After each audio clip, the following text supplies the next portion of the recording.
अच्छा, तो पिछले सप्ताह हमने देखा था कि युद्ध की शुरुआत हो चुकी थी और कितने लोगों का वध भी हो गया हो चुका था और इंद्रजीत ने राम लक्ष्मण को बांध दिया था। तो थोड़ा सा हम रिकैप कर लेते हैं एंड देन वहां से आगे बढ़ते हैं। तो पिछली बार जो मैंने स्लाइड शेयर करी थी वो मैं वापस करती हूँ।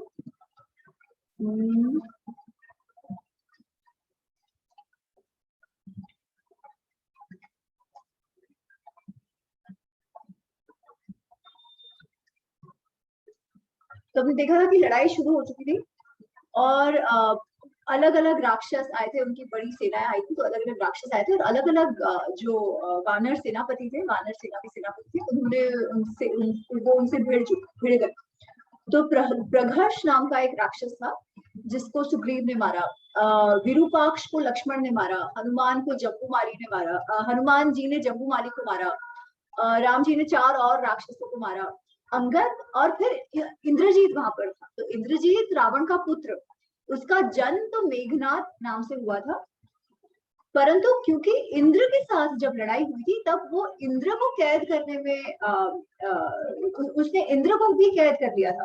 तो ब्रह्मा जी के कहने पर इंद्र छूट पाए उससे, तो इसलिए उनको नाम मिला इंद्रजीत। तो इंद्रजीत भी वहां थे और इंद्रजीत बहुत ही पराक्रमी सैनिक, पराक्रमी वॉरियर थे, परंतु अंगद भी कुछ कम नहीं था। तो उन दोनों की जब झड़प हुई, जब अंगद और इंद्रजीत की झड़प हुई, तब अंगद ने इंद्रजीत को हरा दिया एक बार। उससे इंद्रजीत को और गुस्सा आया और तब तक वैसे ही शाम होने आई थी, वैसे ही रात हो चुकी थी, रात में लड़ाई चल रही थी। राक्षस कई बार अपने राक्षसों को मार देते थे, वानर कई बार अपने वानरों को मार देते थे, क्योंकि इतना अंधेरा था, कुछ दिखाई नहीं दे रहा था, तो उसमें भी लड़ाई चल रही थी। पर जब अंधेरा होता है तो वैसे कहा जाता है कि जो राक्षस होते हैं, क्योंकि उनके पास मायावी शक्ति होती है, तो उनकी मायावी शक्ति सूर्यास्त के बाद और बढ़ती है। तो इंद्रजीत क्या करता है, इंद्रजीत अदृश्य हो जाता है। तो इंद्रजीत ने बहुत तपस्या की होती है, तो उससे उसे ये सिद्धि प्राप्त हुई होती है कि वो अदृश्य होके युद्ध कर सकता है। तो वो जब अदृश्य हो जाता है तब किसी को पता नहीं चलता वो कहाँ पर है, और वो अदृश्य होके बाण छोड़े जा रहा है लोगों पर। तो सब लोग परेशान हो चुके, सुग्रीव पे छोड़ा है, अंगद पे छोड़ा है, ये वो वगैरह वगैरह। फिर इवेंचुअली वो नागपाश, सर्प पाश जिसे कहा है, कि वो राम और लक्ष्मण पर छोड़ते हैं। जब राम लक्ष्मण पर छोड़ते हैं तो एक तो वो बंध जाते हैं, और वो जब उस पाश से बंध जाते हैं तो इंद्रजीत फिर उन पर बाण छोड़ते ही जाता है, छोड़ते ही जाता है, छोड़ते ही जाता है, और उनके जो मार्मिक स्थल है, जो वो डेलिकेट पॉइंट्स है शरीर के, जिनको आप मारो तो उनपे बहुत घात होती है, उन पॉइंट्स पर वो मारता है, जिसके कारण राम लक्ष्मण अचेत हो जाते हैं, बेहोश हो जाते हैं, तब जमीन पर गिर पड़ते हैं। तो जब जमीन पर गिर पड़ते हैं तो सबको लगता है कि अरे इनको क्या हो गया, कहीं ये मर तो नहीं गए। बट इंद्रजीत कहते हैं कि नहीं मरे, विभीषण कहते हैं कि मरे ऐसा तो नहीं लग रहा है, क्योंकि उनकी कांति नहीं गई है, तो मरे तो नहीं है ये अभी जिंदा है, इनके प्राण है, ये अभी बेहोश हो गए हैं, तो हम इनकी रक्षा करते हैं, और अब इनकी जब तक इनको होश ना आए तब तक इनकी रक्षा करते हैं। अच्छा, अब उस तरफ क्या हुआ है, इंद्रजीत को तो यही लगता है कि राम लक्ष्मण मर गए, तो वो फिर लंका जाता है और सबको कहता है कि अरे मैंने सारे दुश्मन, क्या ये लोग बात कर रहे थे कि हर दूषण को मारा वगैरह वगैरह, मैंने तो पहले दिन में ही इनका काम निपटा दिया, तो राम लक्ष्मण तो अब मर गए। तो रावण को तो जैसे हमने देखा था, केवल एक ही बात उसके मन में अब तभी भी थी, युद्ध शुरू हो चुका तब भी उसके मन में एक ही बात थी कि कैसे भी करके सीता को हासिल करना। तो वो फिर एक दूत को भेजते हैं सीता के पास, और सीता और उनके साथ त्रिजटा जो एक राक्षसी है, वो लोग को पुष्पक विमान में बिठाकर वो कहता है कि जाओ इन्हें घुमा लाओ और दिखाओ कि राम लक्ष्मण तो मर गए, अब तो ये अनाथ हो गई है, तो अब तो ये क्या कहाँ जाएगी, इससे अच्छा ऐसे कहो कि अब मेरे पास ही आ जाए। परंतु त्रिजटा समझाती है और कहती है कि नहीं, मरे नहीं है, ये जरूर कुछ शायद इनको लगा होगा, पर ये मरे नहीं है, तो तुम निश्चिंत रहो, तुम अपनी विधवा हुई नहीं हो। और ऐसे करके वो भी चले जाते हैं, और इवेंचुअली हमने देखा कि वो लोग जब सोच रहे होते कि क्या करें क्या नहीं, तब गरुड़ जी आते हैं, और गरुड़ जी को देखकर जो सांप है, जो गरुड़ है ना, गरुड़ और सांपों को एक दूसरे का दुश्मन कहा जाता है। तो गरुड़ जो है, इवन वल्चर्स वगैरह जो भी उस पूरे ईगल फैमिली के होते हैं, वो नाग खाते हैं, जो वेजिटेरियन, जो ऐसे जो एम्फीबियन, जो उसमें का कुछ वैरायटी होता है जो नाग भी खाते हैं, ठीक है, उसमें कुछ कुछ वेजिटेरियन भी होते हैं, कुछ कुछ ऐसे होते हैं जो मांस नहीं खाते, कुछ कुछ होते हैं जो सिर्फ मरा हुआ मांस खाते हैं, और कुछ कुछ ऐसे भी होते हैं जो सांपों को खाते हैं। तो गरुड़ों का और सांपों का वैसे भी ना एक कथा है पुरानी, which may be at some other point मैं बताऊंगी कि गरुड़ और सर्पों के बीच क्यों दुश्मनावट है।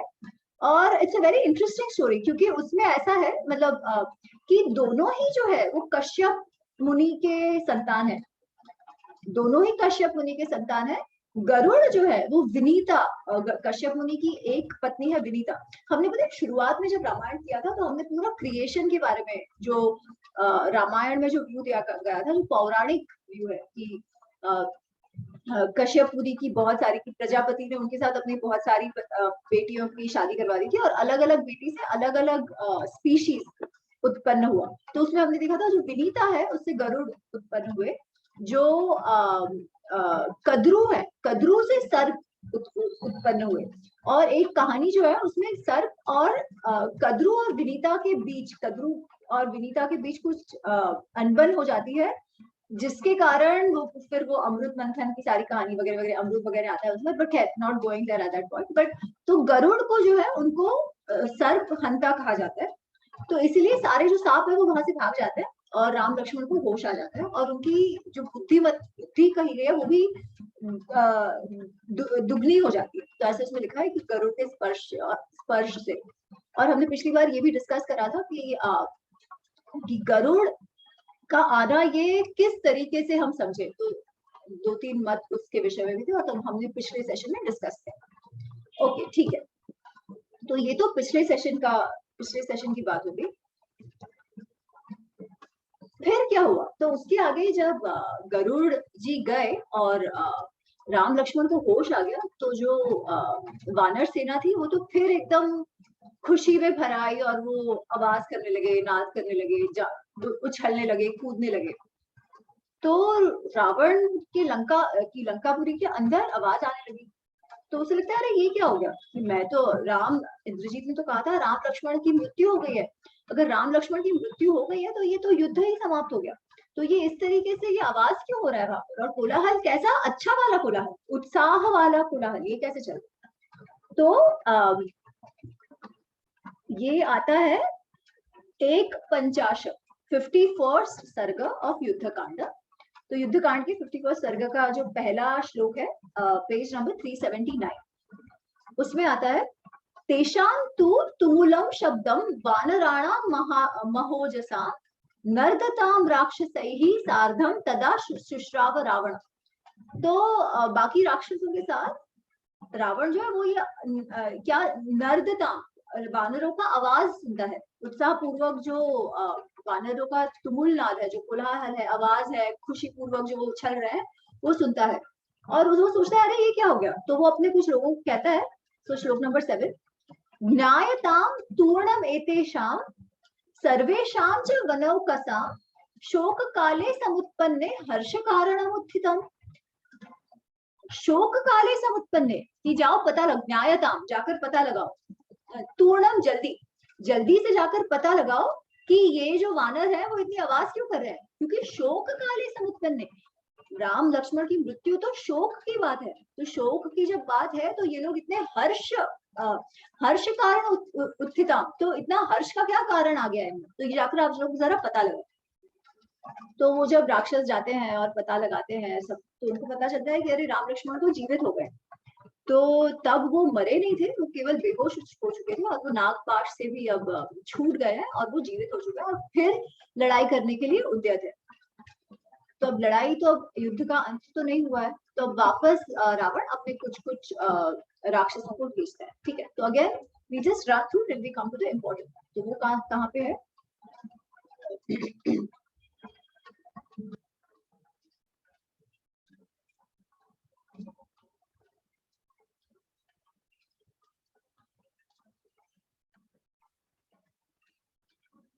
तो हम 51 सर्ग पर 51 सर्ग से हमने शुरुआत करी।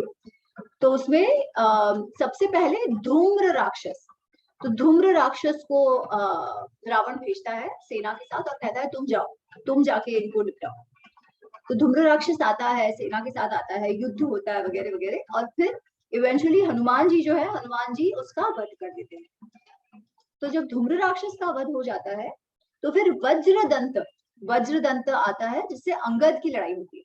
तो अंगद की लड़ाई होती है, it's a one on one, उनके बीच ड्यूल होती है। ऑफकोर्स इसके जब ये मैं सिर्फ बड़े बड़े जो मेन सैनिक, जो मेन सेनापति आए थे उनके नाम कह रही हूँ, बाकी सेनाएं तो आई है और सेनाओं के साथ तो लड़ाई वैसे ही जारी है, ठीक है। तो ये जो युद्ध हुआ उसमें कितने सारे राक्षस सैनिक और कितने सारे वानर सेना में भी जो सैनिक थे वो मरे हैं, उनका वध तो हुआ ही है। तो not going to the detail, आप अगर डिस्क्रिप्शन देखो ना तो उसमें कैसे लड़ाई होती है।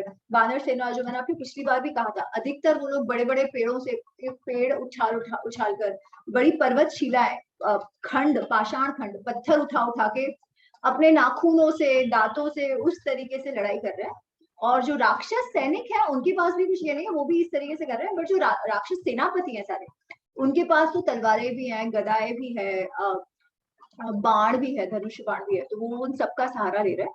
बट वानर सैनिक जो है उनके पास कुछ ज्यादा हथियार नहीं है, वो लोग जो पेड़, पत्थर, नाखून वगैरह, मुष्टि मारना वगैरह, उसी का सहारा ले, and that includes Hanuman ji as well, ठीक है। हनुमान जी भी वही कर रहे हैं। तो इट्स वेरी इंटरेस्टिंग। अभी तक मैंने हनुमान जी के गदा के बारे में पढ़ा नहीं।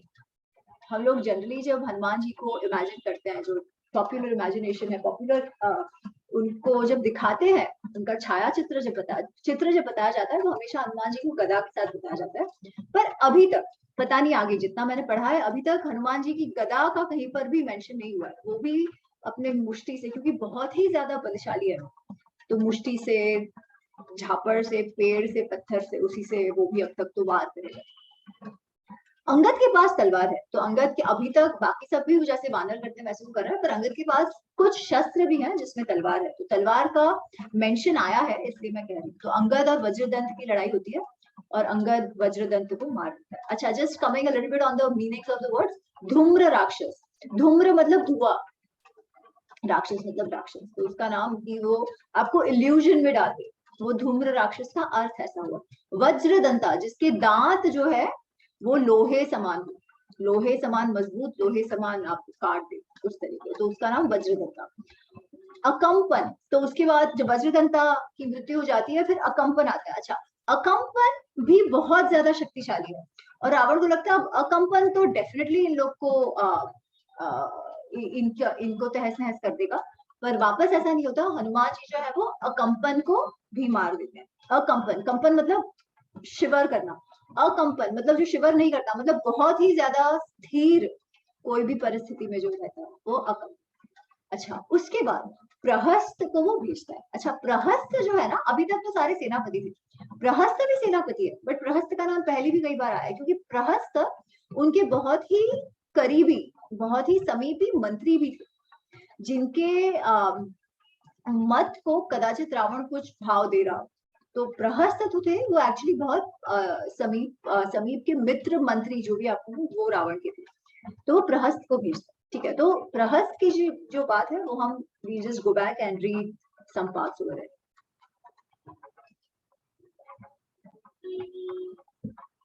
So this is page number 393.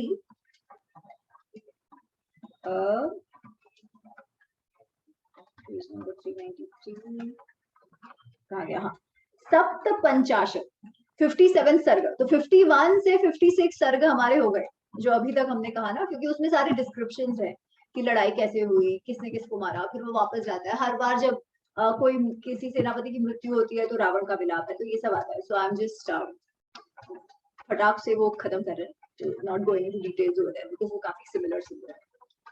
तो सप्त पंचाश सर्ग, 57 सर्ग, this starts on page number 393. श्लोक नंबर 1, पहला श्लोक। अकंपन वधम श्रुत्वा क्रुधो वै राक्षसेश्वरः किंचित दीन मुखश्चापि सचिवान तान अनुदेक्षतः। कि जब अकंपन की भी मृत्यु हो गई तो रावण जो है वो थोड़ा सा गुस्सा भी हुआ और थोड़ा सा दुखी भी हुआ, क्योंकि धीरे धीरे उसे राम, लक्ष्मण और जो सुग्रीव की वानर सेना है उसका बल समझ में आ रहा है। वो जो उसे जो अब तक लग रहा था कि अरे क्या मनुष्य तुमसे कुछ नहीं कर पाएंगे और वानरों की तो मेरे सामने क्या औकात है, तो अब धीरे धीरे वो रहा था उसके पास से, पर अब तो युद्ध शुरू हो चुका है, ठीक है। तो वो उनके सामने देख रहा है और बोलता है कि अच्छा हमें क्या करना चाहिए वगैरह वगैरह, थोड़ा सा डिस्कशन होता है। और फिर वो अकंपन जो प्रहस्त है, तो प्रहस्त उनका सेनापति है, प्रहस्त मंत्री भी है जैसे मैं कह रही थी, और उसके पास बहुत बड़ी सेना है। तो वो प्रहस्त को कहते हैं कि अच्छा एक काम करो, अब तुम जाओ कि श्लोक नंबर 6,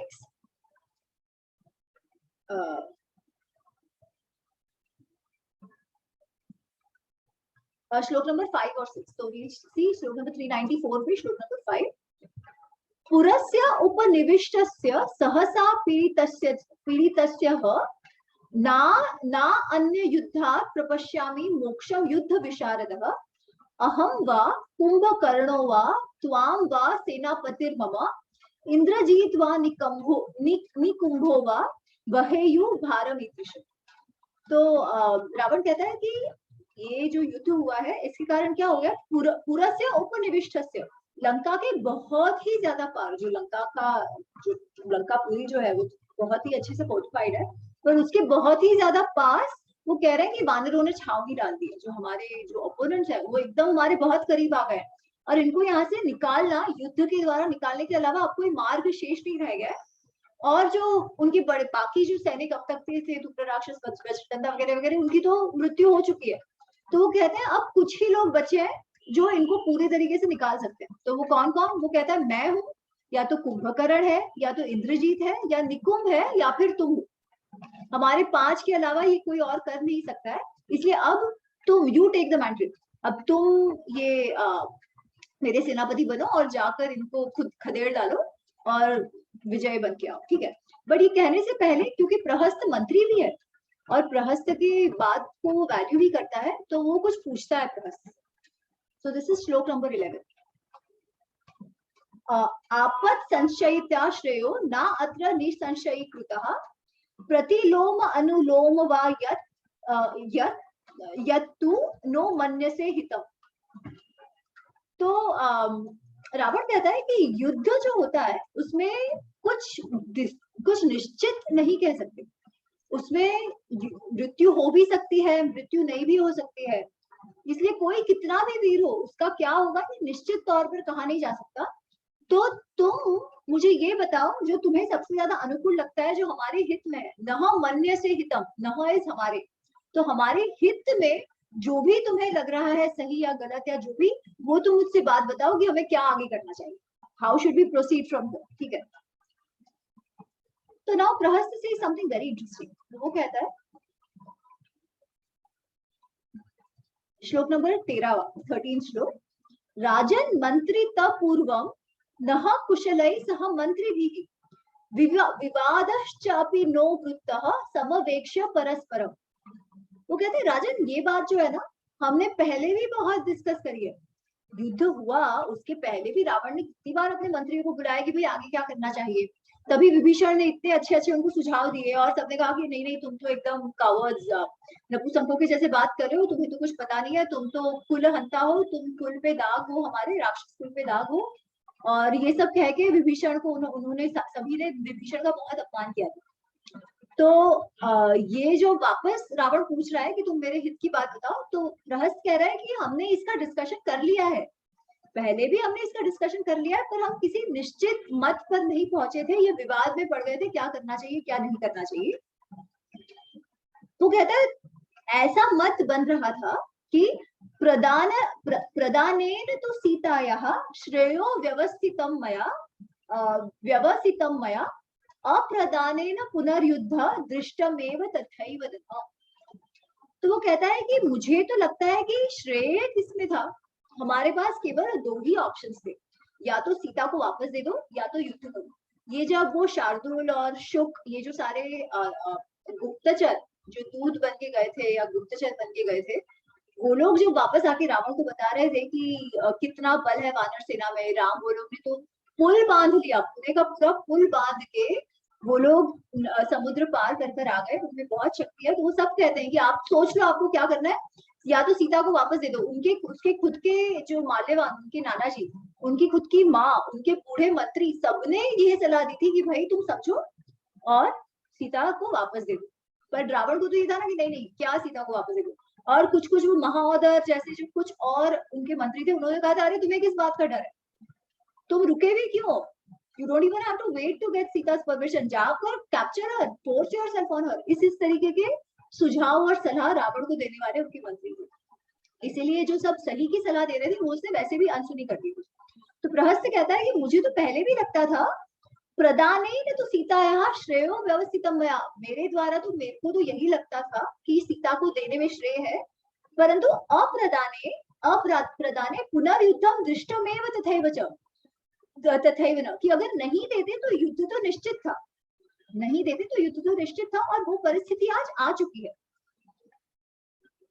फिर वो कहता है सो अहम दानैश्च मानैश्च सततम पूजितम त्वया सांत्वैश्च विविधैश्च काले किम नु कुर्यात् हितम तव। वो कहता है कि अच्छा अब क्या अच्छा क्या बुरा का तो प्रश्न नहीं है, पहले सीता को दे दिया होता तो श्रेय होता, पर उसके बाद युद्ध तो निश्चित था, पर अब जब युद्ध हो ही गया है तो वो कहता है कि तुमने मेरे लिए बहुत किया है, इतने वर्ष तुमने मुझे बहुत बहुत अच्छे से रखा है, मुझे बहुत मान दिया है, मुझे बहुत पैसे दिए हैं, मुझे दान दिया है, मेरा बहुत अच्छे से सत्कार किया है। तो ऐसी परिस्थिति में किम न कुर्यात हितम त्वया तव, किम न कुर्यात हितम तव, तो मैं तुम्हारे काम की बात क्यों नहीं करूंगा।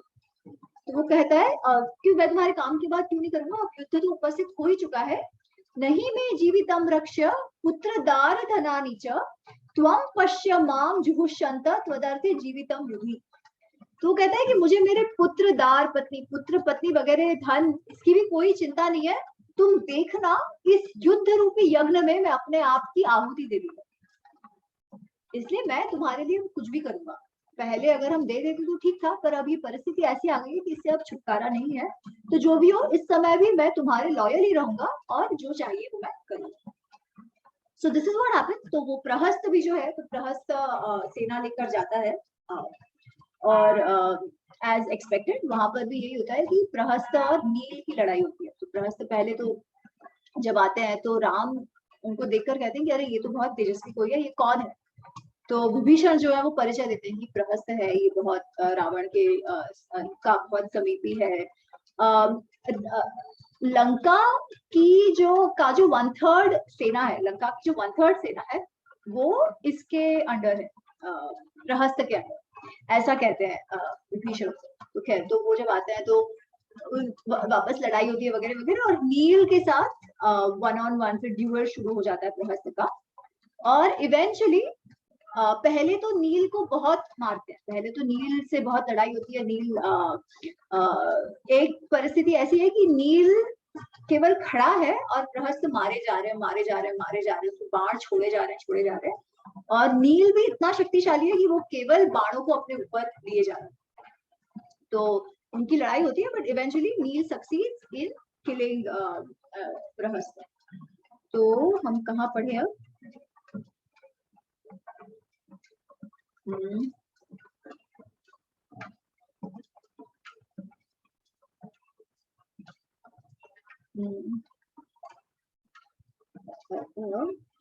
ठीक है, तो बेसिकली ये होता है कि वही वो हाथापाई, नील के पास कोई और शस्त्र तो नहीं है, बट इसके पास बाण है, बट खैर जो भी हो, Neel is the better of the two, और इवेंचुअली प्रहस्त का भी वध हो जाता है।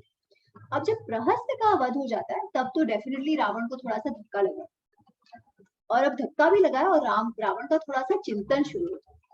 ठीक है, तो we will see that chapter, this is a very interesting chapter. एकोन षष्टीतम मतलब 59, षष्टी इज 60, तो 59th सर्ग, पेज नंबर 400। वहां पे अब ये है कि प्रहस्त की मृत्यु हो गई है और उसका समाचार रावण को मिल चुका है। ठीक है,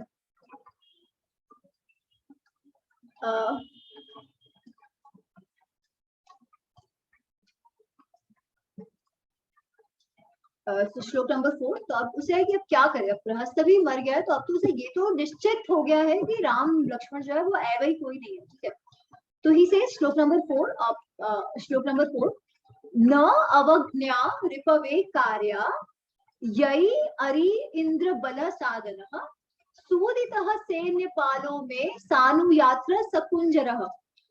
तो वो कहता है कि कभी भी रिपु जो है उसकी अवज्ञा, उसकी अवमान्य, उसे अपने से कम नहीं आंकना चाहिए, क्योंकि ये लोगों को तो देखो, इन्होंने सकुंजर हाथी घोड़े सबके साथ मेरे बड़े बड़े सैनिकों को मार दिया है।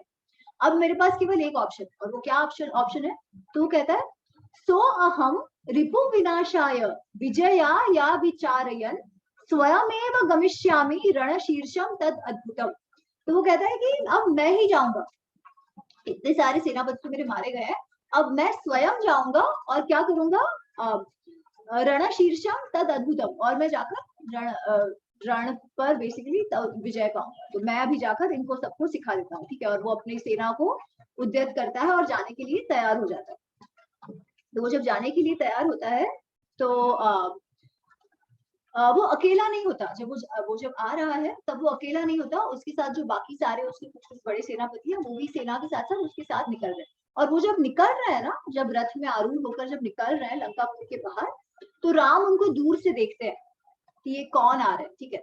तो ये तो राजा है, तो उसका जो रथ है वो भी बहुत ज्यादा डेकोरेटेड है, बहुत सारा विभूषित है, बड़ी बड़ी पताकाएं लगी हैं, पता है, वो मतलब ध्वज लगे हुए हैं, आवाज हो रहा है, वो बैंड बज रहा है कि भाई कोई आया। तो राम पूछते हैं विभीषण से कि ये कौन है, ये कौन है, तो ऐसे आ रहा है। तो विभीषण राम को बताते हैं, राम को परिचय देते, क्योंकि अभी तक राम को भी रावण को मिले नहीं है ना, बात इतनी हुई है, बट राम ने कभी रावण को देखा नहीं है अब तक। हनुमान जी ने देखा था, पर राम ने अभी तक देखा नहीं। तो वो कहते हैं, यह सॉरी, श्लोक नंबर 23, पेज नंबर 402।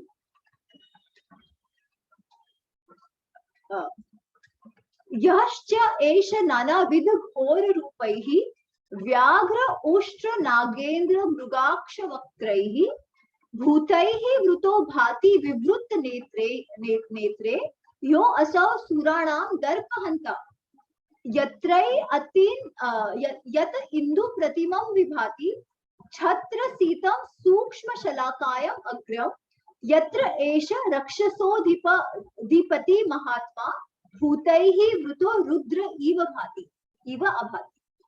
तो वो कह रहा है कि आपके सामने ये जो दिख आ रहे हैं ना, कैसे व्याघ्र उष्ट्र नागेंद्र मृगाक्ष वक्त्रैः, कि जिसकी आंखें और जो चेहरा है ना, वो जैसे कोई बीस्ट हो with a very beastly face, कि आप व्याघ्र देख लो, कोई मृग देख लो, नागेंद्र देख लो, उन सबका जैसे चेहरा हो, वैसे चेहरे वाला ये जो आ रहा है। और उसके साथ ये जो इतने सारे भूतगण, जो इतने सारे राक्षसों के बीच जो है, जो कैसा, जो सुराणाम दर्पहंता, जिसने देवों का भी अहंकार तोड़ा है, जिसने देवों का भी दर्प का विनाश किया, उनको भी हरा दिया है। इंदु प्रतिमम विभाति, जो ये चंद्रमा के समान जो तेजस्वी है, चंद्रमा के समान जो चमक रहा है, और क्या छत्र सीता सूक्ष्म शलाका। वो कहते हैं कि उसके आसपास एक औरा सा है, जैसे शलाका, जैसे एकदम चमक कुछ हो ना, चमक उसके आसपास जैसे फैली हुई हो। ये वो राक्षस है, ये वो राक्षस रावण है। और वो कैसे दिख रहा है? भूतैः वृतो रुद्र इव अवभाति। रुद्र, जब शिव अपने भूतगण, शिव के बहुत ज्यादा भूतगण है ना, कि कितने सारे प्राणी हो, जो कहते हैं अघोर हो, ये हो, वो हो, राक्षस, सब शिव को मानते हैं, तो उनके वो सारे भूतगण कहे जाते हैं। तो वो कहता है ये जो आ रहा है ना, वो रावण स्वयं है, जिसका तेज कैसा है, जिसका रूप कैसा है, कैसा दिख रहा है वो, जैसे रुद्र स्वयं अपने भूतगणों के साथ आ रहे हो। तो आपको ऐसा जो ये व्यक्ति दिख रहा है वो रावण है। तो ये विभीषण कहते हैं। और जब रावण आ रहा है तब राम भी उन्हें देखते हैं। अच्छा, आपको याद है हमने सुंदरकांड में किया था, सुंदरकांड में let me read that out. एक श्लोक है जिसमें कहाँ गया,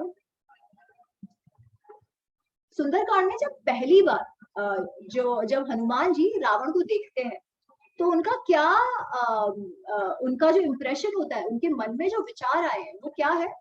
तो ये हमने देखा था सुंदरकांड में, सुंदरकांड के 49 चैप्टर में, जब हनुमान जी को पकड़ के लेकर आते हैं रावण के दरबार। तो वो कहते हैं अहो रूपम, अहो धैर्यम, अहो सत्वम, अहो द्युति, अहो राक्षस राजस्य सर्व लक्षण युक्तता। कहते हैं कि मतलब हनुमान जी के मन में विचार आता है कि अरे इसका रूप तो देखो, इसका धैर्य तो देखो, इसका सत्व तो देखो, इसको जब कोई देखे तो चकाचौंध रह जाए, ऐसा ये रावण है। फिर आगे उन्होंने सोचा था कि यदि अधर्मो न बलवान स्यात् अयम राक्षस ईश्वरः स्यात् अयम सुरलोकस्य सशक्रस्य अपि रक्षिता। अगर इसमें इतना ये अधर्मी नहीं होता ना तो कदाचित इंद्र के जैसा ये सारे लोगों का पालन कर पाता। ये इतना तेजस्वी है। ये हनुमान जी ने का भाव था जब उन्होंने रावण को देखा था। तो अब राम उन्हें देख रहे हैं, तो राम देख के क्या कहते हैं, ठीक है। प्रत्युवाच ततो राम, श्लोक नंबर 26, पेज नंबर 403। प्रत्युवाच ततो राम विभीषणम अरिंदम अहो दीप्त महातेजा रावणो राक्षसेश्वरः आदित्य इव दुष्प्रेक्ष्यो रश्मि भी भाति रावणः न व्यक्तम लक्ष्येहि अस्य रूपम तेज समावृतम। तो जब विभीषण ने परिचय दिया तब इमीडिएटली रावण का राम जी का रावण को देख के यही उनका भी यही प्रतिभाव था। अहो दीप्त महातेजा, अरे भाई इसका तेज तो देखो, कितना तेजस्वी है ये रावण राक्षसेश्वर। आदित्य एवं दुष्प्रेक्ष, ये उसका तेज इतना ज्यादा है कि हम सूरज को खुली आंख से देख नहीं सकते, है ना। सूरज का इतना तेज होता है कि जब देखते हैं तो हमारी आंखें बंद हो जाती है। तो वो कहते हैं कि आदित्य एवं दुष्प्रेक्ष, वो इसका तेज इतना है कि इसके सामने देखा भी नहीं जाता, चकाचौंध है। कि मतलब इतना तेजस्वी ये राक्षस का रूप है। फिर वो आगे कहते हैं देव दानव वीराणा वपु न एवं विधम भवे यादृश राक्षसेन्द्र से वपु एतद विराजते। वपु मतलब शरीर, ठीक है। तो राम कहते हैं कि किसी देव दानव यक्षगण किसका भी ले लो, उनके शरीर में भी ऐसा तेज नहीं है, उनका शरीर का भी ऐसा रूप नहीं है जो रावण के रूप का है। मतलब अनन्य वैभवशाली, अनन्य तेजस्वी ऐसा रावण है। पर उसे क्या ले डूबता है, उसका अहंकार और उसका काम, उसका अधर्म उसे ले डूबता है। पर रावण का ऐसा प्रभाव था, और ऐसा प्रभाव था इसीलिए इतने टाइम तक वो लोगों को परेशान कर सका, है ना। इसी के लिए राम को हम वो कहते हैं कि विष्णु को जन्म लेके आना पड़ा धर्म संस्थापन के लिए, क्योंकि बहुत शक्तिशाली था, किसी के बस का नहीं था रावण कुमार। और आप देखो कोई भी ये होते हैं जो आप अगर आज के दिन में भी, जिनको हम टेररिस्ट या कुछ कहते हैं, वो लोग भी बहुत शार्प होते हैं। जब कोई उनसे मिलता है तो वो उनके प्रभाव में आ जाते हैं, इतने तेजस्वी वो होते हैं, क्योंकि अक्ल हो तो ही ऐसा हो सकता है ना। पर हमने जो गीता में देखा था कि प्रभाव हो, अक्ल हो, बुद्धि हो, सब कुछ जो हो वो 3 प्रकार का होता है। भक्ति हो, श्रद्धा हो, बुद्धि, तेज, सत्व, रजस और तमस। जब तमस हावी हो तब आपको सही गलत का ही परिचय नहीं रहता। तो तेज भी है, शक्ति भी है, पर उसका उपयोग जो है वो इस डायरेक्शन में होता है जो धर्म के विरुद्ध हो। धर्म के विरुद्ध हो मतलब क्या, कि एग्जिस्टेंस की सस्टेनेबिलिटी को जो चैलेंज करता है, सस्टेनेबिलिटी को जो चैलेंज करता है, सर्वाइवल और थ्राइविंग को जो चैलेंज करता है, उसके अगेंस्ट जब कोई जाने लगता है तो वो अधर्मी बन जाता है। और ये सबका वही रूप है, इतना शक्ति, इतना अहंकार, और ये अहंकार ही इवेंचुअली उनको दे देता है, ठीक है। तो एनीवेज, तो ये राम जी का ये मंतव्य था रावण को देखते ही। फिर वो आगे कहते हैं श्लोक नंबर 31, दिष्ट्य अयम अद्य पापात्मा मम दृष्टि पथ गतः अद्य क्रोध विमोक्ष्यामि सीता हरण संभवम्। तो वो कहते हैं कि दिष्ट्य, तो बड़े सौभाग्य की बात है, बहुत अच्छा हुआ, अहम अद्य पापात्मा मम दृष्टि पथम गतः, मेरे सामने ये आ गया, ये जो रावण जो है ना, स्वयं ही मेरे सामने आ गया, ये बहुत अच्छा हो गया। अहम क्रोध अद्य क्रोधम विमोक्ष्यामि, अब जो मेरा जो क्रोध है, जो सीता हरण का जो कार्य करके इतना जो क्रोध और उद्वेग जो रावण ने मेरे में भरा हुआ है, इतना अधर्म का जो काम किया हुआ है, तो वो मैं सारा उसके ऊपर अब डायरेक्ट करूंगा। विमोक्ष्यामि, मैं उस पर छोड़ूंगा। अपने हथियार के रूप में मैं उस पर अपना क्रोध छोड़ूंगा कि उसने सीताहरण रूप का जो काम किया उसके कारण मेरे अंदर जो है क्रोध भरा हुआ। और वो तैयार हो जाते हैं रावण को मारने के लिए। अच्छा अब रावण जैसे मैंने कहा था कि राजा है, तो वो अकेला नहीं आया था, रावण के साथ उसकी जो सारी सेना थी,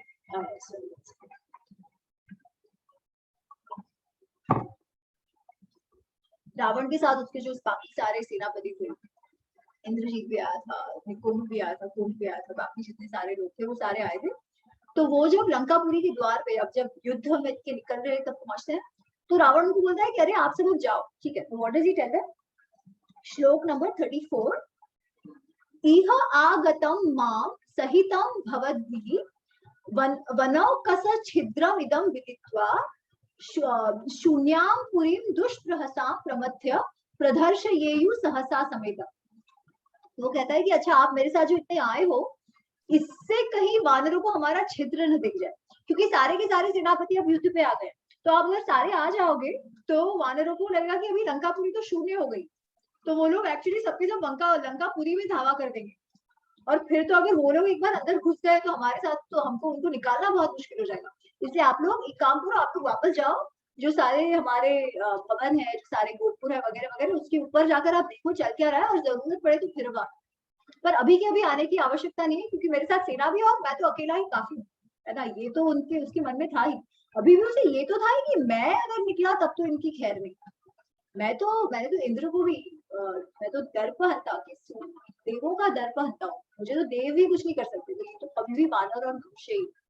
उसे ये तो लग रहा है, क्योंकि और किसी को देव की देव गांधर मार न सके ऐसा वरदान नहीं था, ये तो उसको स्वयं को था ना। उसे लगता है कि मुझे तो कोई कुछ कर ही नहीं सकता वैसे। तो खैर, तो वो आता है। अच्छा अच्छा, जैसे ही आता है ये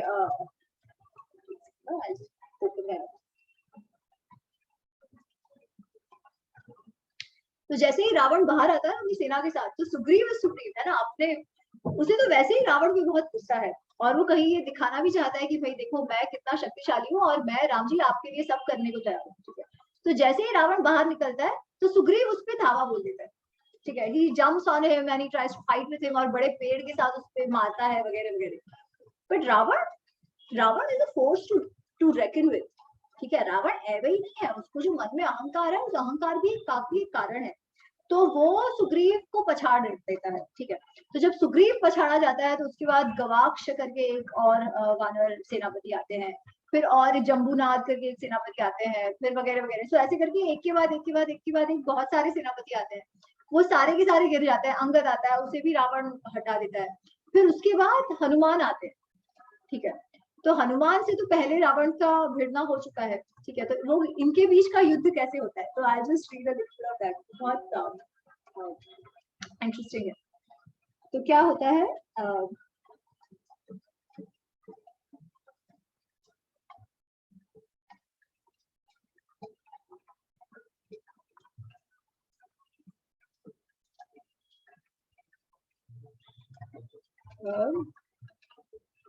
so page number 404, this is 59 सर्ग, पेज नंबर 404।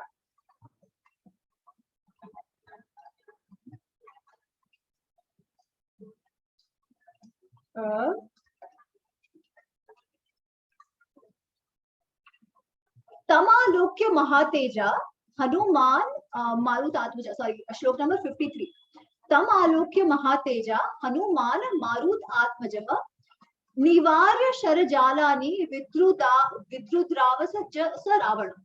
तो अभी तक रावण ऐसे बाण छोड़ते छोड़ते एक साथ कितने ही बाण छोड़ के आगे बढ़ते जा रहा है, आगे बढ़ते जा रहा है, वानर सेनापति को इतने मारा है। तो इसमें हनुमान जी क्या करते हैं कि जब हनुमान जी की नजर पड़ती है, तम आलोक्य, आलोक्य मतलब देखना, तो तम आलोक्य महातेजा हनुमान मारुत आत्मज निवार्य शरजालानि। तो वो जो एक के बाद, शर मतलब जो बाण आ रहे हैं, ठीक है, जो एरोज आ रहे हैं उनको ऐसे उनके बीच से दौड़ते हुए। सो यू जस्ट इमेजिन, ठीक है, ये बहुत ही पिक्चर, बहुत इमेजिन आप कर सकते हो ऐसा है कि वो बाण चलाए जा रहा है, चले जा रहे हैं, उन सबके बीच से ऐसे उनको हटाते हटाते हनुमान जी दौड़े जा रहे हैं, दौड़े जा रहे हैं, दौड़े जा रहे हैं, और उसके रथ के सामने आके खड़े हो जाते हैं, ठीक है। फिर वो कहते हैं, फिर वो क्या करते हैं, रथम तस्य समासाद्य बाहुम उद्यम्य दक्षिणम त्रासयन रावणम धीमान हनुमान वाक्यम अब्रवीत। उसके रथ के सामने एकदम पास आके खड़े हो जाते हैं और दक्षिण बाहु मतलब लेफ्ट हैंड हाथ को ऐसे उठा के पंजा ऐसे कर देते हैं उसके सामने। और फिर कहते हैं देवदानव गंधर्वैः यक्षैः च सह राक्षसैः अवध्यत्वं त्वया प्राप्तं वानरेभ्यस्तु ते भयम्। वो कहते हैं हे रावण, तुझे देव दानव राक्षस यक्ष गंधर्व इन सबसे तुझे अवध्यत्वं प्राप्त है, ये कोई तुझे मार नहीं सकता है। परंतु वानरेभ्यस्तु ते भयम्, बट वानरों से तुझे भय है, तुझे वानरों से अवध्यत्वम नहीं प्राप्त है, तूने ये मांगा नहीं था उनसे कभी, तूने उनसे अवध्यत्वम नहीं मांगा था, तुझे मुझसे भय है। तो फिर वो कहते हैं एष में दक्षिणो बाहु पंच शाख समुद्यतः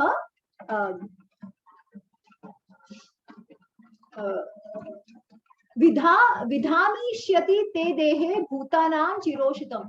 वो कहते हैं कि मेरा ये जो एक हाथ है ना, वो इतना बड़ा मेरा हाथ है कि एक साथ मैं तुझको अगर इस हाथ से तुझे मारूंगा ना, तो तेरे ये जो जीवात्मा जो तेरा है, वो जो चीर काल से तेरे शरीर के अंदर है, वो निकल जाएगा, वो तेरे अंदर से निकल जाएगा। मैं तेरे को एक केवल झापड़ मारूंगा, ठीक है। वो 2.5 लाख का हाथ जब पड़ता है तो वो कोई उठता नहीं, उठ जाता है। तो this is something like that. तो हनुमान जी एक्चुअली यही कह रहे हैं, वो डायलॉग शायद इसी से इंस्पायर था।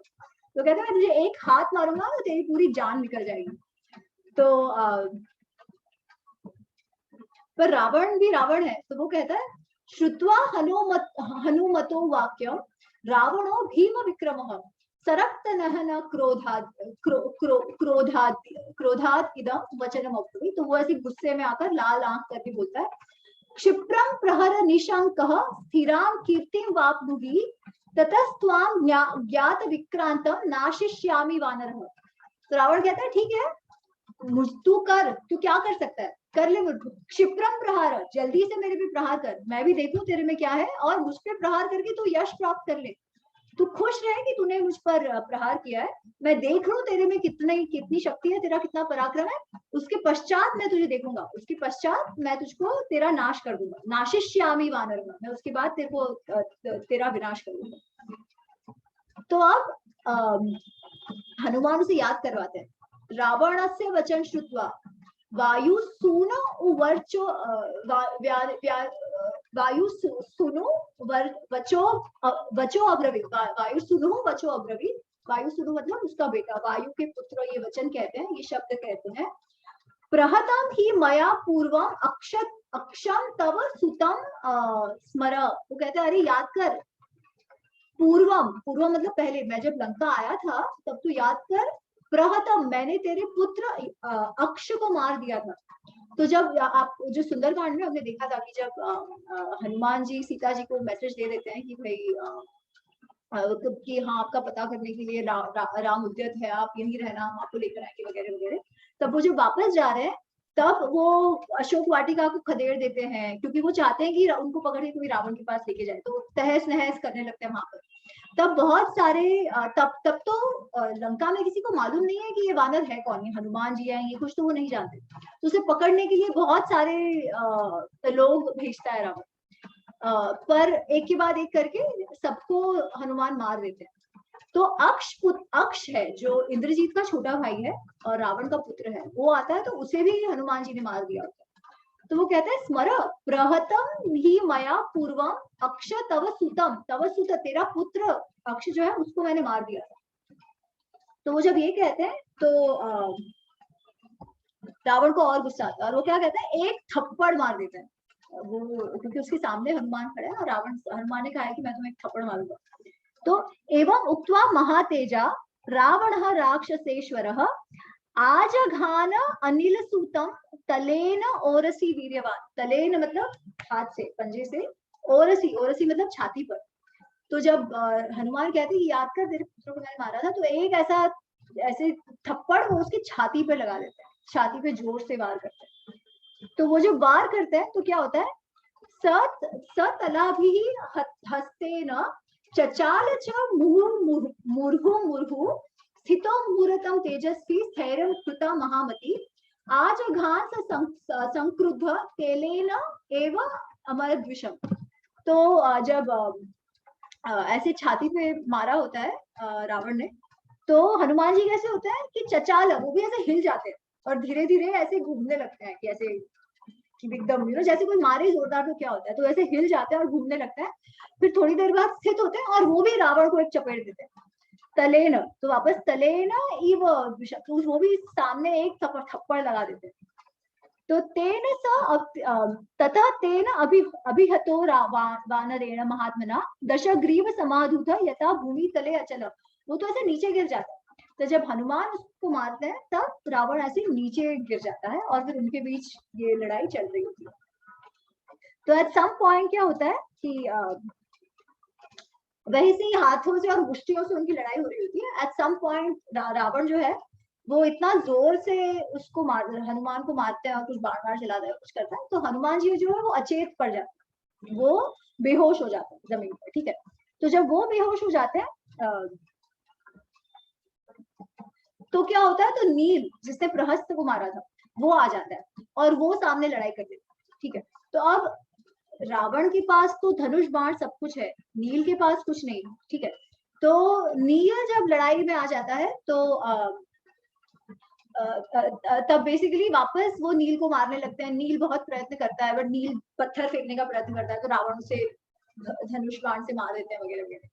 फिर इवेंचुअली नील क्या करता है, क्योंकि वो तो वानर रूप है उसका, तो इसलिए से कहा गया है कि वैसे छोटू सा बन जाता है और हर जगह रावण के मुकुट पे बैठ जाता है, रावण की ध्वजा पे बैठ जाता है, रावण के धनुष्य पे बैठ जाता है, ऐसे करके बहुत परेशान करता है वो रावण बेसिकली। ठीक है, इधर से उधर, जैसे बंदर, एक्चुअली बंदर कैसे करते हैं, यहाँ से वहां जंप मारेंगे, वहां से वहां जंप मारेंगे, तो ऐसे करके वो कहीं ना कहीं ऐसे जंप करते करते ही इज बेसिकली टीजिंग रावण और उसको परेशान करते हैं। तो इवेंचुअली रावण क्या करता है कि एक ऐसा बाण लेता है, अग्नेय या ऐसे कुछ कहा गया उसे, तो अग्नेय बाण छोड़ता है नील पर और नील गिर जाता है, तो नील अचेत होकर पड़ जाता है। ठीक है, नील जब अचेत होकर पड़ता है तब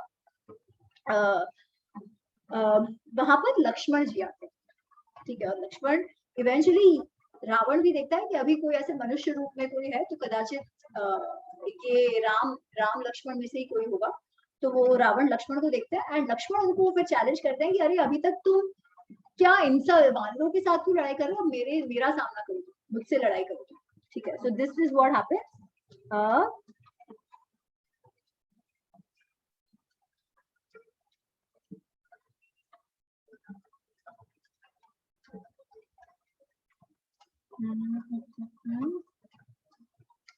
आई थिंक हाँ, सो बेसिकली वही होता है कि वो लक्ष्मण के साथ फिर उनका युद्ध होता है। तो they are both good enough match for each other. Lakshman भी मार रहा है, रावण भी मार रहा है, ये सब होता है। पर उसके बाद रावण एक शक्ति चलाता है, जिससे अब क्या होता है कि जिससे लक्ष्मण जो है वो घायल हो जाते हैं और वो अचेत होके पड़ जाते हैं। ठीक है, तो ऐसे करके एक रावण ने बहुत सारों को अचेत कर दिया। ठीक है, बहुत सारे जो बड़े बड़े वीर थे उन सबको मार गिराया। अब इवेंचुअली राम है। ठीक है, तो अब जो है वो राम रावण का पहला युद्ध होता है।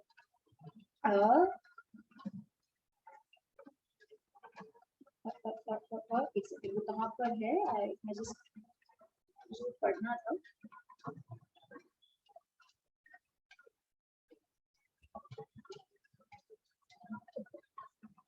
तो हाँ, तो जब ये जो लक्ष्मण है वो जब अचेत होकर पड़ जाते हैं तो रावण क्या करता है, रावण उनको उठाने का प्रयत्न करता है और उसको ऐसा है कि मैं उठा के ले जाऊं उसको।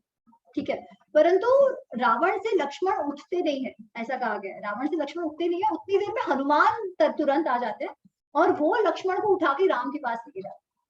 तो लक्ष्मण स्टिल बेहोश, पर वो उठा के राम के पास लेकर जाते हैं। और फिर क्या होता है,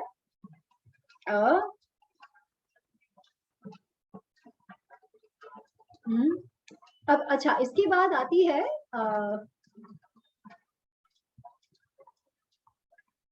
रावण की बात, राम की बात। ठीक है, so this is shloka number 12, page number 60, page number 411, 411वां पेज, श्लोक नंबर 12।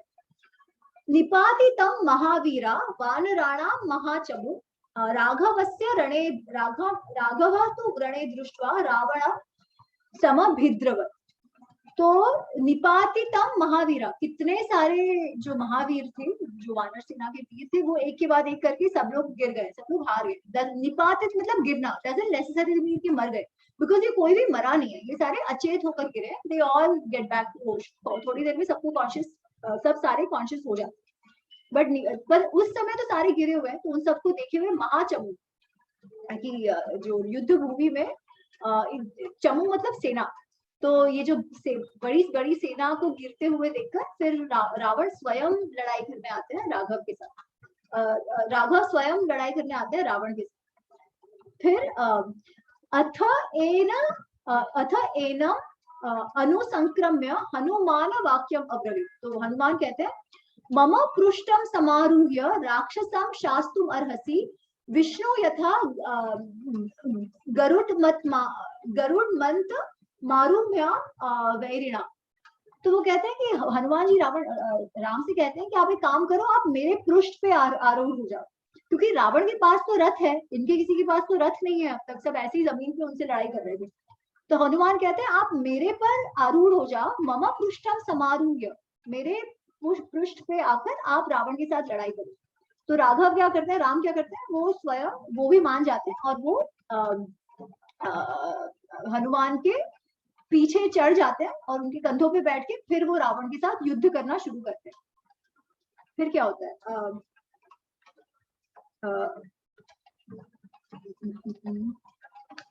और वो रावण के सामने जब जाते हैं तो रावण को भी अब पता चलता है ये राम है, राम को तो पता है ये रावण है। तो राम इमीडिएटली कहते हैं, श्लोक नंबर 129, सॉरी दैट वाज श्लोक number 123, not 23. So this is श्लोक नंबर 129, पेज नंबर 4112।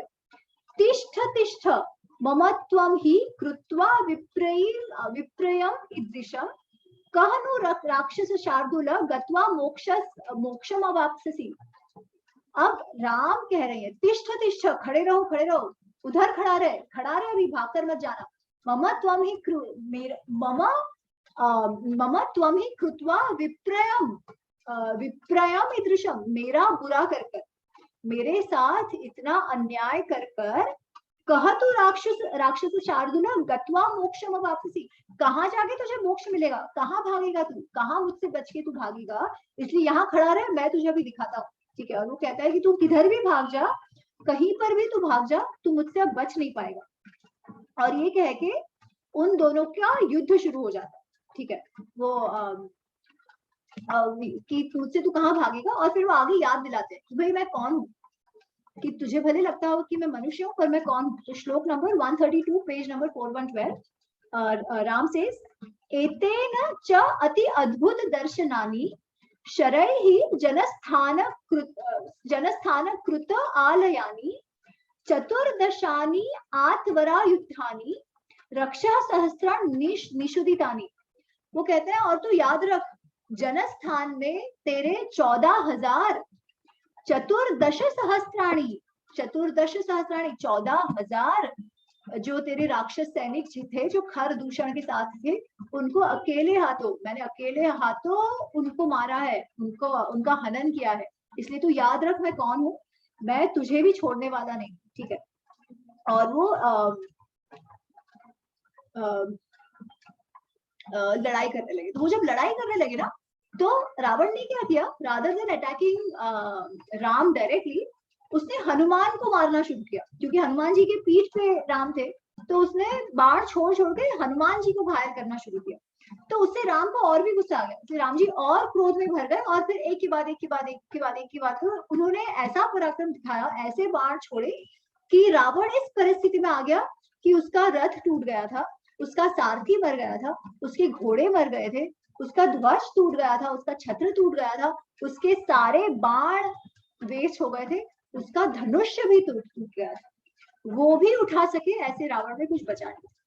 ठीक है, तो ऐसा निशस्त्र होकर जमीन पर रावण खड़ा हो गया। ठीक है, और राम अपने बाणों से पराक्रम दिखाए जा रहे। अच्छा, पर जब ये परिस्थिति आई तो फिर क्या हुआ? So that's very Interesting. This is page number 413, just last year, फिर I can close. Page number 413, श्लोक 142, श्लोक नंबर 142.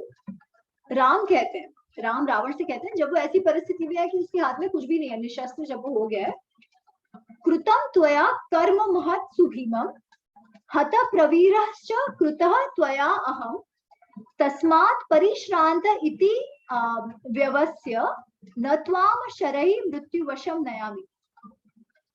राम कहते हैं कि आज तुमने जो कृत्य किया है ना, वो बहुत महान कृत्य है, बहुत पराक्रम का कृत्य किया है. तुमने मेरे बड़े बड़े महावीर सेनापतियों को मार गिराया है, उनको सबको तुमने हरा दिया है. इसलिए मैं ये जानता हूं कि तुम मुझसे बहुत थक गए हो. परिश्रांत, परिश्रांत मतलब थक जाना.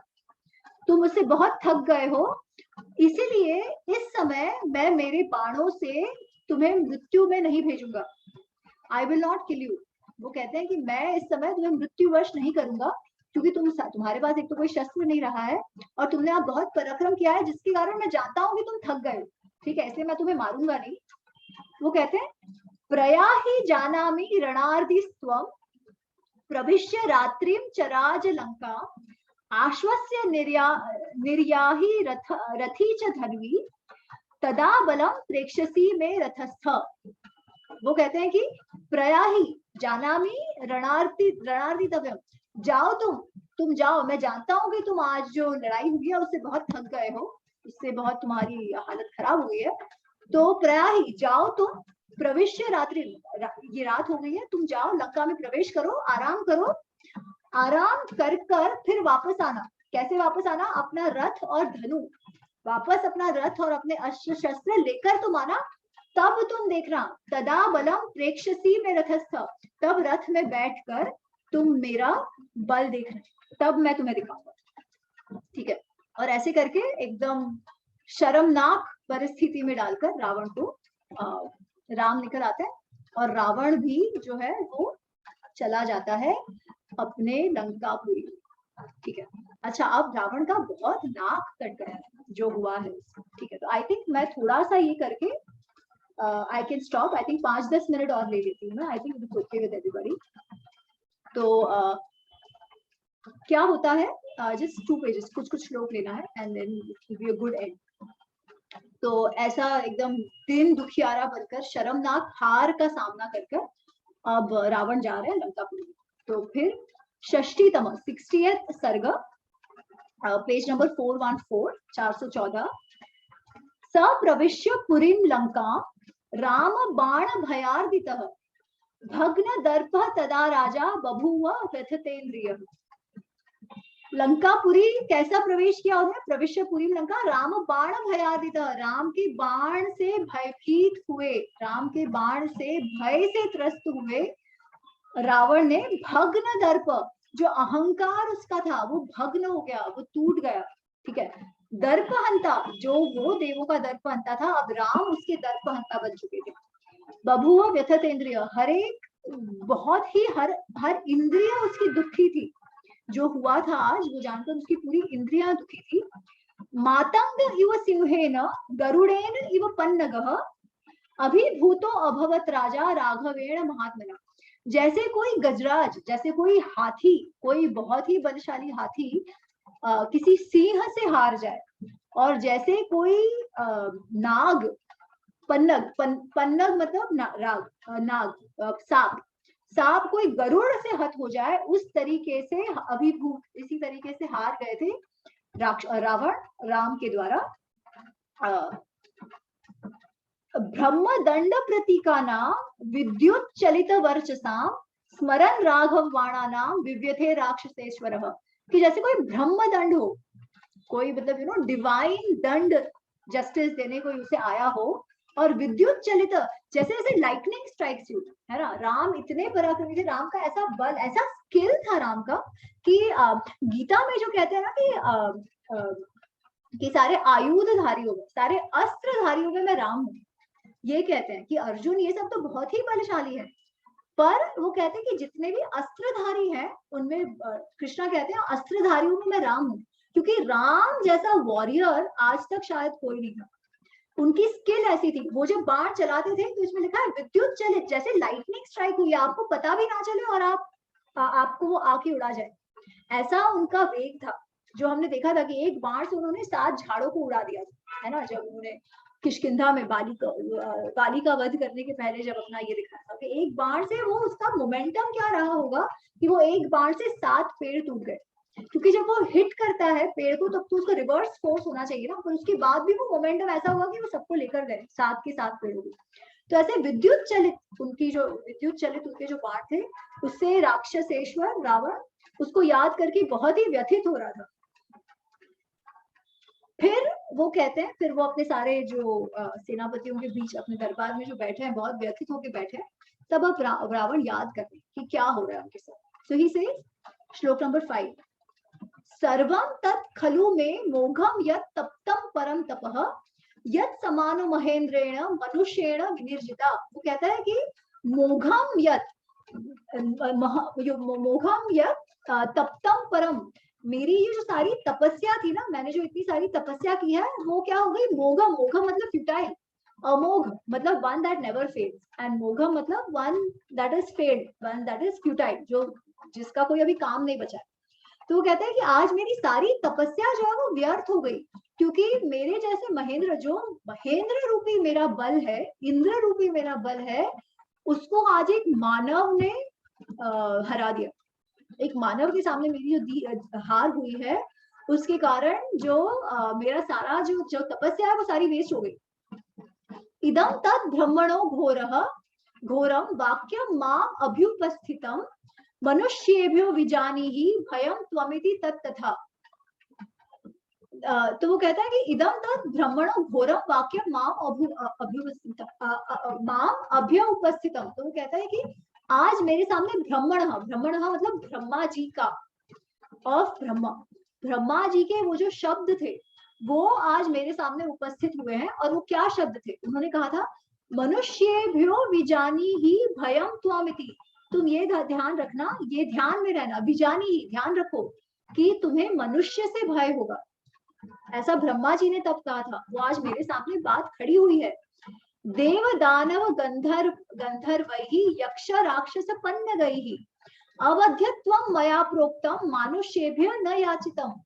क्योंकि मैंने क्या किया था, मैंने इन सब से अवध्यत्वम, कि मुझे ये कोई मार न सके, मैंने सबसे मैं अमरत्व मांग लिया था, परंतु मनुष्य से मैंने कोई याचना नहीं की, मनुष्य से मुझे अवध्यत्वम को ऐसा मैंने कभी माना नहीं था, ऐसा मैंने कभी मांगा भी नहीं था, मैंने इसकी याचना नहीं की थी। तब ब्रह्मा जी ने कहा था कि तुम्हें मनुष्य से भय होगा, परंतु तो तब तो उसे लगा ही नहीं था कि कोई नहीं, देव दानव नहीं मार सकते, मनुष्य तो क्या ही मारेंगे, ठीक है। तो पहले वो याद करता है, अब उसकी सारा पास्ट। हम लोग जब ऐसी परिस्थिति में आ जाए ना, when things are not going our way, तब instead of looking within कि हमसे क्या गलती हो गई है, हम पूरा आस पास, पास्ट फ्यूचर सबको देख लेते हैं कि किसके कारण ये हो रहा है। वी नीड समथिंग कि हम किसको तो ब्लेम कर सके कि इसके कारण हो रहा है, ठीक है। तो यहाँ पर भी अभी रावण की वही परिस्थिति है, वो अब इंट्रोस्पेक्ट कर रहा है, जो शायद उसने पहले करना चाहिए था, पर तब वो नहीं कर रहा था। अब परिस्थिति ऐसी आ गई है जब उसके पास कुछ रहा ही नहीं है हाथ में, तो नाउ ही इज इंट्रोस्पेक्टिव, ठीक है। तो वो सोच रहा है कि हाँ, मुझे ब्रह्मा जी ने ये जो कहा था, तब मैंने मनुष्य की याचना नहीं की थी, और आज मेरे सामने वो शब्द शायद सही हो रहे। अब वो और भी अपने सारे श्राप याद करता है, और वो कौन से श्राप है, तो we'll see that and end. श्लोक नंबर 8 to 12, बस 4 और श्लोक एंड वील है। इक्ष्वाकु कुल जाते न अनर्येण यत पुरा उत्पस्यति हि मद्वंश पुरुषो राक्षसाधमः यह त्वां सपुत्रं समात्य सबलं साश्वसार्थिं निहिष्यन्ति संग्रामे तव कुलाधम दुर्मते। वो कहता है कि इक्ष्वाकु कुल के एक राजा थे जिसका नाम था अनरण्य। इक्ष्वाकु कुल के एक राजा थे अनरण्य, उन्होंने मुझे एक बार श्राप दिया था कि मेरे कुल का एक राजा कभी तो जन्म लेगा और वो तुझे सहपुत्र समात्य, तेरे सारे जो मंत्री है, जो सारे तेरे सिटीजन है, सारे पुत्र है, सारे अश्व सारथी, सबको लेकर तुझे मार डालेगा, तेरा अंत कर देगा। ऐसा श्राप मुझे किसने दिया था, अनरण्य ने, जो इक्ष्वाकु कुल के राजा थे। अच्छा, ये कहानी कहाँ से आती है, ये कहानी आती है उत्तरकांड में, सर्ग 19, उत्तरकांड सर्ग 19 में ये कहानी अनरण्य की आती है कि अनरण्य कौन है, ये इक्ष्वाकु के राजा थे। तो जब रावण अपनी विजय यात्रा पर निकला था, जब उसे ब्रह्मा जी से वरदान मिल गया था कि तुम्हें कोई मार नहीं सकता, तो वो बहुत ही घमंड में भरा हुआ था। उसने कुबेर को हरा दिया था और भी बहुत सारे राजाओं को हरा दिया था, इसलिए वो हर जगह सबको चैलेंज करता फिरता था और हराता फिरता था। तो बहुत सारे राजाओं ने तो वैसे ही बात मान ली कि ठीक है भाई, तुम बहुत शक्तिशाली हो, हमें तुमसे लड़ाई नहीं करनी है, वी अग्री कि तुम महान हो एंड बस हम हमारे हमारे हमको आपको समर्पित कर दें। पर जब वो अयोध्या जाता है तो वहां राजा अनरण्य थे। वो अनरण्य राजा कहते हैं कि नहीं नहीं, मैं ऐसे तुमसे हारने वाला नहीं, मैं तुमको ऐसे समर्पण नहीं करने वाला। तो उनके बीच बीच युद्ध होता है और बहुत बुरा युद्ध होता है, जिसमें रावण बहुत अपशब्द कहता है। हराता तो है ही अनरण्य को, बट वो हार में भी वो उसे बहुत सुनाता है कि अरे तुमको पता नहीं था, तुम क्या मेरे साथ द्वंद्व करने चले थे, तुम्हें पता नहीं है मैं कौन हूँ, तुमने तो स्वयं कुछ कुछ कुछ कुछ बहुत ऐसा अपशब्द वो कहता है। तो अनरण्य कहते हैं कि ठीक है, मैं मर तो गया, पर मैं मुझे खुशी है कि मैं ऐसे मरा हूँ, मैं युद्ध में तुम्हारे सामने समर्पण किए बिना मरा हूँ, ये मुझे खुशी है। और अगर मैंने कुछ भी जीवन में अच्छा काम किया है, कुछ तप कुछ यज्ञ करे हैं, तो मेरे कुल में कभी तो ऐसा पुरुष जन्म लेगा जो तुम्हारा वध करेगा। तो एक वो श्राप अनरण्य का जो उत्तरकांड से आता है, ठीक है, एक वो। दूसरा फिर वो याद करता है, शब्दो अहम वेदवत्या च यथा सा दर्शिता पुरा से अयम सीता महाभागा जाता जनक नंदिनी। अब उसे याद आता है कि वेदवती ने जो श्राप दिया था, जो हमने पहले कई बार डिस्कस किया है ना, वो कहता है कि मुझे वेदवती ने श्राप दिया था कि मैं स्त्री रूप में जन्म लेके तेरे मृत्यु का कारण बनूंगी। अब he puts the dots together and he says Sita ही कहीं वो वेदवती का रूप तो नहीं है जो जनक के घर पे जिसने जन्म लिया है। अब तक तो वो सीता के पीछे पागल था, और अब तो समझ में आ रहा है ना कि सीता के को पाने की चाह में उसका कोई वन ऑन वन कोई अयोध्या से दुश्मनी थी, उसका कोई वन ऑन वन राम से दुश्मनी थी, ऐसा तो कुछ था नहीं। पर सीता के काम में जो वेदवती के समय हुआ था, तो अब उसे याद आ रहा है कि हाँ, वेदवती ने ये जो कहा था सीता कहीं वही जन्म तो नहीं है, सीता के रूप में कहीं वो ही तो नहीं है, कि उसका श्राप अब सही में आ रहा है, उसका श्राप सही हो रहा है। फिर और इसे याद आता है, उमा नंदीश्वरश्चापि रंभा वरुण कन्यका यथो उक्त मया प्राप्तम न मिथ्या ऋषि भाषितम। हमने वो पुंजिक स्थला रंभा का देखा था कि रंभा नल कुबेर की बहू रंभा, उसका इससे रेप करा था, उसका बलात्कार करा था। और रंभा और नल कुबेर ने कहा था कि भाई तुमको अगर अगली बार तुम किसी लड़की पे जबरदस्ती करोगे तो तुम्हें श्राप रहेगा, तुम्हारा विनाश हो जाएगा, सर फट जाएगा, व्हाटएवर, तुम्हारा विनाश हो जाएगा। ये फिर वरुण कन्या मतलब पुंजिक स्थला। पुंजिक स्थला ने जो श्राप दिया था, ब्रह्मा जी को जाके कहा था कि पुंजिक स्थला का उसने रेप किया था, बलात्कार किया था। तो ब्रह्मा जी ने उसे कहा था कि अगली बार तुम ऐसे किसी लड़की को करने जाओगे ना,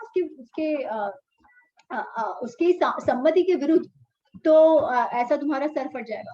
ये पुंजिक स्थला की बात तो उसे पहले भी याद थी, जब उसे ये महाउधर कहता है कि अरे भाई आप क्यों रुके हो, जाओ ना, just force yourself on Sita. तब उसे पुंजिक स्थला की बात तो याद थी, पर वो और किसी का नहीं कहता है, वो धीरे धीरे थोड़ा थोड़ा अपने मंत्रियों को बता रहा है। पर अब तो he has to face it, तो अब उसे उन सबकी बात याद आती है, रंभा की, पुंजिक स्थला की, वेदवती की, अरण्य की, फिर उमा और नंदीश्वर। तो नंदीश्वर की हमने बात कही थी कि रावण में ये जो शिव भक्ति है वो कहाँ से आई। तो वो तब हमने कहानी देखी थी कि वो कैलाश जाता है और कहता है कि मैं तो कैलाश को हिलाऊंगा, कि मुझे कौन होते हो तुम। नंदी ने कहा था कि तुम यहाँ से मत जाना, बट वो हंसता है, वो रावण हंसता है और कहता है कि तुम कौन होते हो मुझे कुछ कहने वाले, मैं तो तुम्हारे शिव को और ये कैलाश को यहाँ से हिला के दिखाऊंगा। तब नंदी ने उसे श्राप दिया था कि तुम मुझ पे हंस रहे हो ना, तुम मुझे देखकर हंस रहे हो, क्योंकि हमने वो जो श्लोक पढ़ा था आपको याद है, उसमें लिखा था कि बहुत विकट, दिखने में अच्छा ना हो, ऐसा रूप था नंदी का। तो नंदी कहते हैं कि तुम मेरा ऐसा रूप देके हंस रहे हो ना, तो मेरे ऐसे रूप वाले, तुम्हें लगता है कि मेरा वानर जैसा रूप है, तो मेरे जैसे रूप वाले लोगों के हाथ तेरी मृत्यु। तो वो जो सारी वानर सेना है, ठीक है। तो now he is putting things together, और इसमें लिखा है उमा का श्राप। आई थिंक उमा के श्राप का डायरेक्ट पता नहीं, शायद उत्तरकांड में ये भी होगा, but essentially what it says कि जब वो कैलाश हिलाने आए तो पार्वती जी बहुत डर गई और उन्होंने कहा था कि तू ऐसे कर रहा है तो तेरी स्त्री को भी तेरे मृत्यु का कारण बनेगी। But anyways the more important ones are Rambha, Punjikasthala, Vedavati, ठीक है। तो ये सारे श्राप जो है ये अब रावण को याद आ रहे हैं। और वो कहता है कि अच्छा, ये ऋषियों की जो बात है वो शायद गलत नहीं होती, और ये सब एक साथ आ चुके हैं अब मेरा विनाश कर, ठीक है। पर उसके बाद वो क्या कहते हैं, तो वो कहता है कि श्लोक नंबर 13, श्लोक नंबर 12, एतत् एव समागम्य यत्नं कर्तुम् इह आहतः राक्षसः चपि तिष्ठन्तु चर्या गोपुर मूर्धसु। तो इसे ये सब समागम, इन सब शापों का समागम हो गया और ये मेरे पर आए हैं, इसलिए अभी तो हमें और सावधान रहना चाहिए। और वो कहते हैं कि सारे जो गोपुर वगैरह है उसका ध्यान रखने के लिए सारे राक्षस सेनाओं को वो काम पे लगा देता है कि अब आप और भी अवेयर हो जाओ और भी सावधान होकर रक्षा करो। और फिर वो कहता है सच अप्रतिम गांभीर्यम देव दानव दर्पः ब्रह्मशाप भी भूतस्तु कुंभकर्णो विबोधयता। अब वो कहता है कि इतना गंभीर जब समय आ गया है तो क्या करना है, कुंभकर्ण विबोधयता, कुंभकर्ण को उठाओ, ठीक है। तो एनीवेज वी क्लोज हियर, और कुंभकर्ण को उठाने की बात अभी हम अगले सेशन में करेंगे। तो दैट इज इट। तो ये अब युद्ध चल रहा है और रावण को धीरे धीरे रियलाइज हो रहा है कि अभी तक कि कर्म जो है ना, कर्म सिद्धांत अब रावण के सामने आकर उपस्थित हो रहा है कि आप कितने हद तक एक समय तक तो आपका अधर्म चल सकता है, परंतु जब आपने लोगों को इतना परेशान किया हो कि उन्होंने आपको श्राप किया हो, इवेंचुअली तो वापस आता ही आता है। धर्म का संस्थापन तो होता ही होता है। अभी वो धर्म के संस्थापन तक नहीं गया है, पर एटलीस्ट ये तो पता चल गया है कि उसे कर्म क्या जो उसने किया है उसे भरने का समय तो आ गया है। So that's where we are, right. Okay, that's it. Sorry मैं कंटिन्यूस बोली हूँ, तो अब आपको और कोई विचार हो, कुछ कहना हो तो प्लीज बताइए। It's the floor is yours.